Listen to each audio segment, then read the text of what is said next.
I do. I don't. I'm no expert on the mall issue, but it does seem to me that universities around the world are being privatized, and the cost is going up. I went to university for $100 a year, and now you kind of join the chain gang, thinking that it's a privilege. You go to university, you go into debt, and you live for a very long time in debt. And I think this accounts in many ways for the decline of discretionary time for revolution or protest or even free thinking. But also it explains many of the circumstances that disturb or even alienate people today.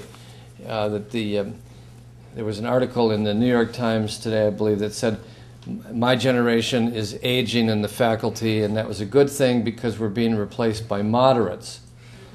And there was a lot of discussion of what a moderate was, but if I read the article carefully, the difference was that the 60s professors were driven by values, according to the New York Times, and the current professors are driven by data. And that's the world I've really looked forward to bringing about, from dreams to data.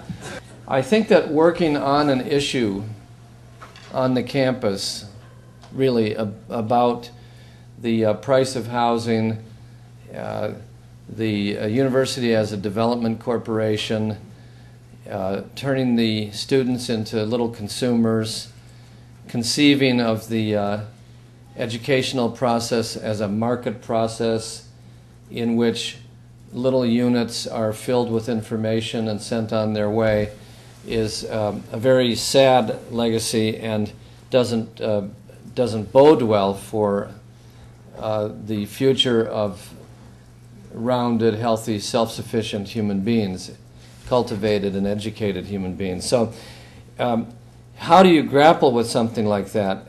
I think that going to college, university, is not like a parenthesis in life where life stops and you study for a while, but that it's a time in which you're free to do certain things that you may not have the discretion or freedom to do in a very few short years.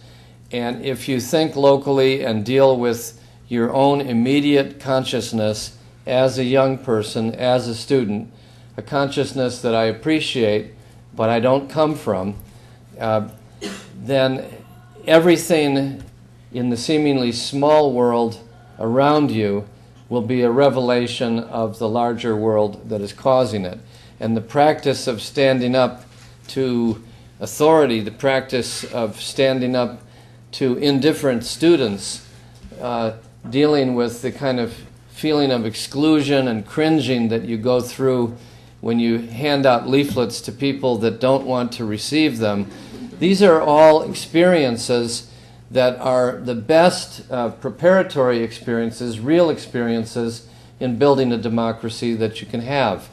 So the local is kind of a laboratory. The classroom is a laboratory, and so I'm very happy that that students have been alive enough to be concerned about these issues, and very upset that university or authorities would be so indifferent that their resolution would be arrest and sort of criminalization of what was a legitimate protest.